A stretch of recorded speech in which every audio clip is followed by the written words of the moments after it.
안녕하세요. 오늘 저와 함께 4월 26일 속효원가 시편 103편을 공부해 보도록 하겠습니다. 시편은 지난주에 말씀드렸듯이 다 5권의 책으로 이루어져 있습니다. 시편 103편은 제4권에 해당이 됩니다. 90편부터 106편을 제4권으로 분류하는데 제4권의 시대적 배경은 바벨론 포로기와 그 이후의 시기를 반영하고 있고 그때 쓰여진 시들입니다. 그런데 103편은 사실 저자가 다윗으로 되어져 있습니다. 다윗은 하나님을 찬양할 대상을 세 단계로 구분하고 있습니다. 첫 번째는 자신의 영혼을 통해서 하나님을 찬양한다. 개인적인 하나님의 찬양을 명령하고 있고 또 두 번째는 신앙 공동체가 하나님을 찬양하는 것을 얘기하고 있고 세 번째는 지상에 있는 모든 피조물들이 하나님을 찬양하라 그렇게 선포하고 있습니다. 개인 그런 신앙 공동체 지상에 있는 모든 피조물 이렇게 확대하여 하나님을 찬양할 것을 얘기하고 있습니다. 이는 온 세상에 찬양받아야 될 분은 오직 하나님 한 분이심을 강조하기 위해서 그렇습니다. 시편 기자가 하나님을 찬양하는 이유는 그분의 인자하심과 긍휼하심이 풍성하기 때문입니다. 우리 말씀 나누기 한번 보도록 하겠습니다. 아버지가 자식을 불쌍히 여기듯 하나님이 우리를 긍휼히 여기시는 이유는 무엇인가요? 13절부터 16절에 나와 있습니다. 먼저 아버지가 자식을 긍휼히 여긴다라고 표현해서 이 아버지와 자식 부자간의 관계에 대해서 한번 살펴보도록 하겠습니다. 이 부자관계는 우리가 생각하는 것처럼 혈통적 관계를 얘기하는 것이 아닙니다. 즉 아브라함의 후손을 얘기하는 것이라기보다는 시편에서 쓰여지는 모든 부자관계는 순종의 문제입니다. 하나님을 경외하는 자는 하나님께 순종하는 자를 의미하는데 하나님께 순종하는 자, 그 하나님을 경외하는 자가 바로 하나님과 아버지의 친밀한 부자 관계임을 얘기하고 있습니다. 그래서 부자 관계는 하나님의 자녀라고 하는 것은 하나님을 경외해서 그분의 뜻대로 순종하여 사는 사람, 그 사람이 바로 시편에 나오는 하나님의 자녀이자 하나님을 경외하는 사람인 것입니다. 그리고 14절에 보면 이는 그가 우리 아버지 하나님께서 우리의 체질을 아시며 우리가 단지 먼지뿐임을 기억하심이로다 그렇게 말씀하고 있습니다. 그분이 왜 우리를 긍휼히 여기시냐 또 불쌍히 여기시냐 하면은 우리를 너무 잘 아시기 때문에 그렇습니다. 우리의 체질을 잘 아신다. 우리 체질은 어떤 체질이냐? 먼지와 같아라고 얘기하고 있습니다. 창세기에 보면 인간은 흙으로 만들어졌습니다. 죽으면 먼지와 같은 존재, 굉장히 유한한 존재임을 얘기하고 있습니다.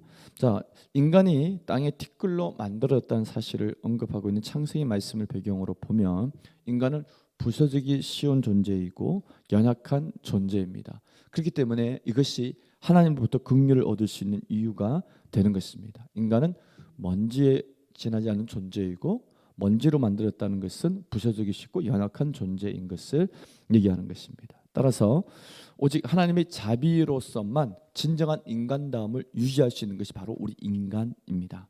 먼지, 티끌이 지나지 않는 존재는 하나님의 자비와 긍휼을 인해서 그 인간다움을 유지할 수 있다는 것을 꼭 기억해야 됩니다. 15절 말씀을 보면 인생은 그날이 풀과 같으며 그 영화가 들의 꽃과 같아 얘기하고 있습니다. 여기서 인생이라는 표현을 많이 쓰는데 성경에서 히브리 성경에서 인간을 가리킬 때 에노시와 벤 아담이라는 단어를 사용합니다. 특히 에노시는 반드시 인간은 태어나면 죽는다. 유한한 인간의 존재를 얘기할 때 에노시라는 단어를 씁니다. 우리가 잘 알고 있는 시편 8편에 보면 8편 4절에 사람이 무엇이기에 주께서 그를 생각하시며 인자가 무엇이기에 주께서 그를 돌보시나이까 할 때 사람은 에노시입니다. 죽는 유한한 존재이고 인자가 무엇이기에 인자는 벤 아담 깨어지기 쉬운 존재, 부서지기 쉬운 존재를 의미합니다. 그래서 사람은 에노시, 그다음에 인자는 벤 아담 이렇게 구분했었다는 것을 우리가 알아야 됩니다. 자, 그날이 풀과 같으며 이것은 인간의 어떤 일시성을 강조하는 해화적인 표현이죠. 풀은 바람이 불으면 금방 말라버립니다. 그래서 우리 인생이 더덥고 짧고 유한하다는 것을 강조할 때 풀과 같아 또는 꽃과 같다. 바람이 불면 또 해가 지면 시들어버리는 그런 꽃과 같은 유한한 인생. 그래서 인간의 본질은 해화적으로 표현할 때 티끌로 만들어 흙으로 만들어진 존재이고 그리고 그것을 풀과 꽃에 비유해서 우리 인생이 굉장히 짧고 유한하다는 것을 성경은 강조하고 있습니다. 자, 그래서 1번 문제, 왜 하나님은 우리를 불쌍히 여기시고 우리 긍휼히 여기시는가? 그 이유는 하나님 아버지는 우리의 체질을 잘 알기 때문에 그렇다. 우리의 체질이 먼지에 지나지 않고 우리의 인생은 풀과 꽃과 같이 유한하고 바람 불면 다 시들어버리는 기억조차 되지 않는 그런 아주 불쌍한 존재이기 때문에 그런 긍휼과 은혜를 베푸심으로써 우리가 인간다움을 유지할 수 있다는 것을 말해주고 있습니다.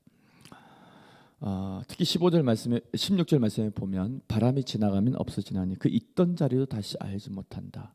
아무리 유명하고 아무리 뛰어난 존재라 할지라도 인간은 죽으면 기억조차 되지 않는 존재인 것을 꼭 기억해야 됩니다. 두 번째 문제, 하나님의 인자하심은 누구에게 언제까지 일어나요? 하나님의 인자하심은 누구에게 언제까지? 하나님의 인자하심은 17절 말씀을 보면 자기를 경외하는 자에게 언제까지? 영원부터 영원까지 이르게 됩니다. 그럼 자기를 경외하는 자는 누구냐? 바로 그 언약을 지키고 그 법도를 기억하여 행하는 자, 하나님의 말씀과 계명대로 사는 자가 하나님을 경외하는 자이고 그 경외하는 자에게 하나님은 인자와 긍휼을 베푸시는데 영원부터 영원까지 베푸신다라고 하는 것입니다. 성경에는 두 종류의 하나님의 사랑이 나타납니다.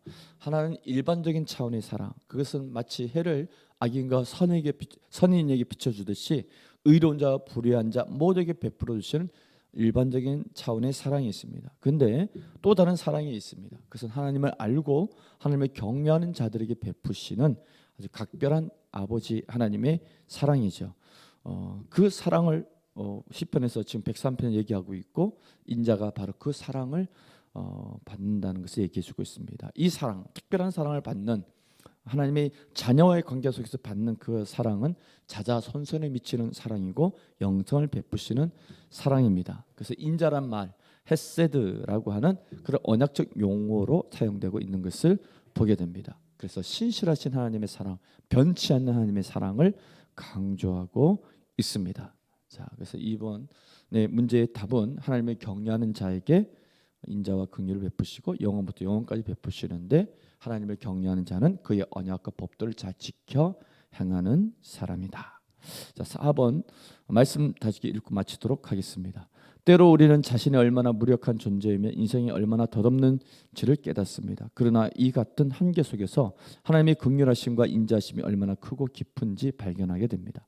하나님의 사랑을 체험한 사람은 하나님을 찬양하지 않을 수 없습니다. 찬양은 인간의 연약함을 인정하고 하나님의 무한하심을 드높이는 고백입니다. 나의 연약함과 한계가 여실히 드러났다면 지금 이 소리 높여 하나님을 찬양할 때입니다. 지금이 소리 높여 하나님을 찬양할 때입니다. 아멘.